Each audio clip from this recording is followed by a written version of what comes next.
हमारा स्वाध्याय चल रहा है डॉक्टर जोसेफ मर्फी की बुक आपके अवचेतन मन की शक्ति। कल तक हमने देखा यथार्थवादी और कल्पनावादी का स्पष्टीकरण उन्होंने बताया था। आज है अवचेतन मन चेतन मन की तरह तर्क नहीं कर सकता। आप अपने अवचेतन मन को चाहे जो बताएं, उसमें बहस या विरोध करने की क्षमता नहीं होती। अगर आप इसे गलत जानकारी देंगे, तो भी वह उसे सच ही मान लेगा। अगर आप अवचेतन मन को अगर गलत जानकारी देंगे, तो वो उसे सच ही मानेगा। फिर यह उस जानकारी को सही बनाने के लिए काम करेगा। यह आपके गलत सुझावों को भी परिस्थितियाँ, अनुभवों और घटनाओं में साकार कर देगा। आपके साथ जो भी हुआ है, इसलिए हुआ है क्योंकि आपने विश्वास के माध्यम से अपने अवचेतन पर पे इसकी छाप छोड़ी। अगर आपने गलत संप्रेषण किया है या अपने अवचेतन मन तक विकृत धारणाएँ पहुँचाई हैं, तो उन्हें जल्द ही से जल्द सुधारना सबसे महत्वपूर्ण है। अगर कभी आपने किसी तरह की गलत धारणाएँ बना रखी हैं, जो अवचेतन मन तक पहुँचा रखी हैं, तो अभी इसी समय से उसे सुधारना शुरू कर दीजिए। इसे करने का सबसे निश्चित तरीका है, अपने अवचेतन मन को लगातार सृजनात्मक और सद्भावनापूर्ण विचार देते रहना। बार-बार दोहराने पर आपका अवचेतन मन उन्हें स्वीकार कर लेगा। इस प्रकार आप विचार और जीवन की नई तथा ज़्यादा अच्छी आदतें डाल सकते हैं, क्योंकि आपका अवचेतन मन आदत का स्थान है। आपके चेतन मन के आदतन विचार आपके अवचेतन मन में गहरे खांचे बना लेते हैं। जो आप चेतन मन से सोचते विचार करते हैं, वो अवचेतन मन में बैठ जाते हैं।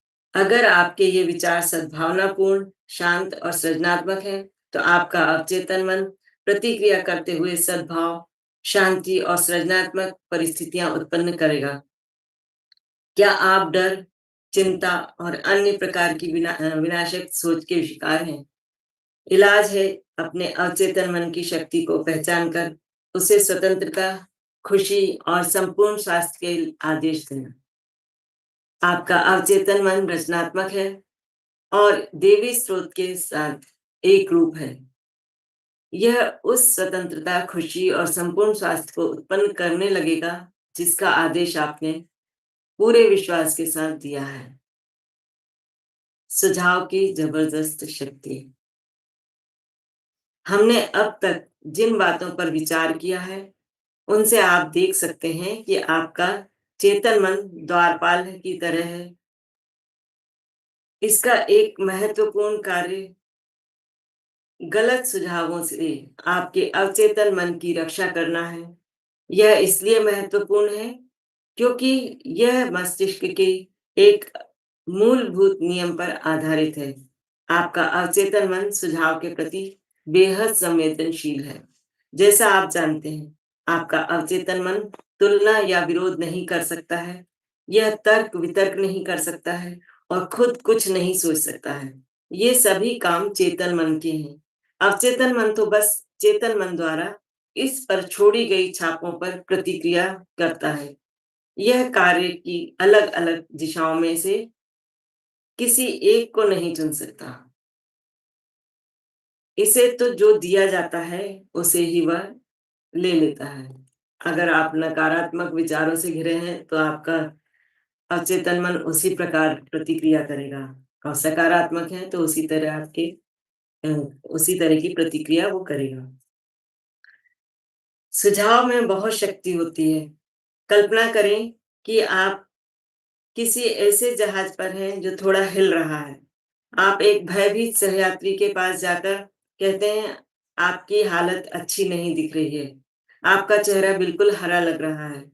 मुझे लगता है कि आपको समुद्री यात्रा में होने वाली मितली हो रही है। क्या मैं आपको केबिन तक पहुँचा दूँ? यात्री का चेहरा पीला पड़ जाता है। आपने मितली के बारे में जो सुझाव अभी-अभी दिया है, वह उसके खुद के डर की आशंका का मेल खाता है। वह आपकी मदद करके डेक से नीचे अपने केबिन में पहुँच जाती है। वहाँ पहुँचने पर आपका नकारात्मक सुझाव, जिसे उसने सही मान लिया था, सच हो जाता है। उसी सुझाव पर भिन्न प्रतिक्रिया, अब जो सुझाव उन्होंने दिया था उस पे अगर प्रतिक्रिया जाए तो दूसरी दूसरी प्रतिक्रिया भी हो सकती है, और वो क्या है? यह समझना बहुत ज़रूरी है कि एक ही सुझाव पर अलग-अलग लोग अलग-अलग तरीके से प्रतिक्रिया करेंगे। ऐसा इसलिए है क्योंकि उनके विश्वास या अवचेतन मन की कंडीशनिंग अलग-अलग होती है। मान लें, सहयात्री के बजाय आप किसी जहाजी के पास जाकर कहते हैं, "हेलो, आपकी हालत ठीक नहीं दिख रही है। कहीं आपको समुद्री यात्रा के कारण मितली तो नहीं आने वाली है?" यह जहाजी के मिजाज पर निर्भर करता है कि वह आपके लचर मजाक पर हंसे या आपको वहां से दफा कर होने की कह दे। आपके सुझाव का उस पर कोई असर नहीं हुआ क्योंकि उसके मन में यह विश्वास है कि समुद्री यात्रा में उसे कभी मितली नहीं आती है। इस कारण उसे जरा भी डर या चिंता महसूस नहीं होगी, उल्टे आत्मविश्वास सामने आएगा। डिक्शनरी आपको बता देगी कि सुझाव किसी चीज को किसी के मस्तिष्क में डालने का काम है। यह वह मानसिक प्रक्रिया है जिससे सुझाया गया विचार स्वीकार किया जाता है या कार्य रूप में होता है। याद रखें, कोई भी सुझाव चेतन मन की इच्छा के बिना अवचेतन मन पर छाप नहीं छोड़ सकता। आपके चेतन मन में उस सुझाव को अस्वीकार करने की शक्ति होती है। जहाजी को समुद्री यात्रा के कारण मितली का कोई डर नहीं था। उसे पूरा भरोसा था कि वह इससे सुरक्षित है। इसलिए नकारात्मक सुझाव में उसे डराने की शक्ति नहीं थी। लेकिन आपकी सहयात्री पहले से ही बीमार होने के बारे में चिंतित थी। इसलिए आपके सुझाव के अनुरूप परिस्थितियाँ बन गई, जो उन्होंने पहले बताया था कि उसको कहा तो वो उस पे अमल करने लगी कि हाँ, उसे मितली आ रही है, और वो अपने सेफ ज़ोन में चली गई थी। हम सबके अपने अंदर डर, मान्यताएँ या राय होती है। ये अंदरूनी मान्यताएँ हमारे जीवन को नियंत्रित करती हैं।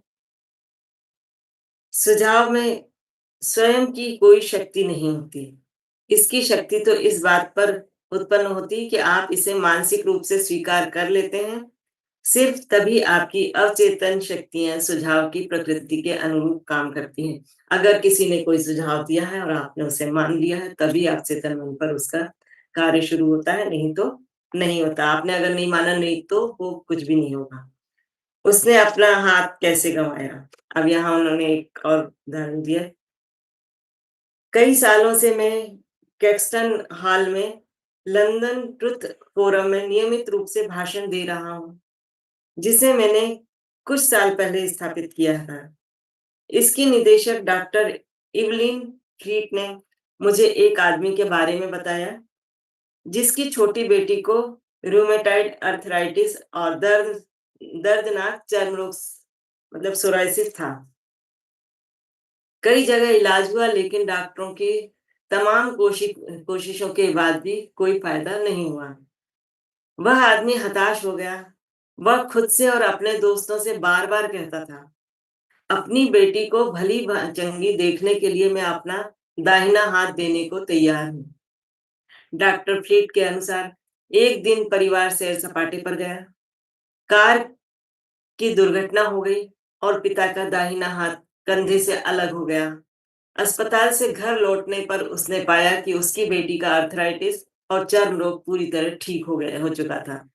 आपको बहुत सतर्क रहना होगा कि आप अवचेतन मन को सिर्फ वही सुझाव दें, जो सही तरीके से उपचार करे, वरदान दे, ऊपर उठाए और प्रेरित करें। याद रखें, आपका अवचेतन मन मजाक नहीं समझता है। यह तो आपके आदेश का शब्दशः पालन करता है। आत्म सुझाव ने डर को किस तरह भगाया? आत्म सुझाव, सेल्फ सजेशन। आत्म सुझाव का मतलब है खुद को किसी निश्चित और विशिष्ट बात का सुझाव देना, हर साधन की तरह। इसके भी गलत प्रयोग से नुकसान हो सकता है, लेकिन सही तरीके से इस्तेमाल करने पर यह बहुत उपयोगी बन सकता है। जेनेट आर एक प्रतिभावान युवक गायिका थी। उसे ओपेरा प्रोडक्शन में एक महत्वपूर्ण भूमिका के लिए ऑडिशन के लिए जाना था। वह ऑडिशन के लिए बेताब तो थी, लेकिन आशंकित भी थी। मतलब जाना तो चाहती थी, उत्सुक थी जाने के लिए, लेकिन कहीं न कहीं वो डरी हुई थी। पहले भी 3 बार उसने निर्देशकों के सामने ऑडिशन दिया था, लेकिन बुरी तरह असफल हो गई। कारण असफल होने का डर था। उसकी आवाज़ अच्छी थी, लेकिन वह खुद से कहती रहती थी, "जब गाने का वक़्त आएगा तो मैं बुरा गाऊँगी। मुझे वह भूमिका कभी नहीं मिलेगी। वे मुझे पसंद नहीं करेंगे। वे सोचेंगे कि मैंने कोशिश करने की हिम्मत भी कैसे की। मैं ऑडिशन देने तो जाऊँगी, लेकिन मैं जानती हूँ मैं असफल हो जाऊँगी।" ये सब उसने पहले ही सोच रखा था। उसके अवचेतन मन ने इस नकारात्मक आत्म सुझावों को आग्रह मान लिया। यह उन्हें सच साबित करने में जुट गया और उन्हें परिस्थितियों में बदल दिया। कारण अनचाहा आत्म सुझाव था। उसका डर हकीकत में बदल गया और उसके विचार सच हो गए। यह युवा गायिका आखिरकार अपने नकारात्मक आत्म सुझावों से उबरने में सफल हुई। उसने सकारात्मक आत्म सुझावों के माध्यम से उनका विरोध करके यह काम किया। हर दिन 3 बार वह एक शांत कमरे में अकेली जाती थी। वह एक कुर्सी पर आराम से बैठ जाती थी, अपने शरीर को ढीला छोड़ देती थी और आँखें बंद कर लेती थी। वह अपने मस्तिष्क और शरीर को यथासंभव स्थिर कर लेती थी। शारीरिक निष्क्रियता मानसिक निष्क्रियता को प्रेरित करती है और मस्तिष्क को सुझाव के लिए प्रति अधिक ग्रहणशील बना लेती है। जब मन एकदम शांत हो जाता है और शरीर शिथिल हो जाता है, तो कुछ भी सोचा जाता है, तो वो कार्य करता है। डर के सुझाव का प्रतिकार करने के लिए वह खुद से बार-बार कहती है, "मैं बहुत अच्छा गाती हूँ। मैं शांत, संतुलित और आत्मविश्वासी हूँ।" हर बार वह इस कथन को धीरे-धीरे, शांति से और भावना के साथ 5 से 10 बार दोहराती थी। वह दिन में 3 बार यह काम करती थी और 1 बार रात को सोने से ठीक पहले। 1 सप्ताह बाद वह बहुत शांत और आत्मविश्वासी हो गई। जब निर्णायक दिन आया, तो उसने बहुत बढ़िया ऑडिशन दिया और उसे वह भूमिका मिल गई। तो हम अपने स्वाध्याय को यहीं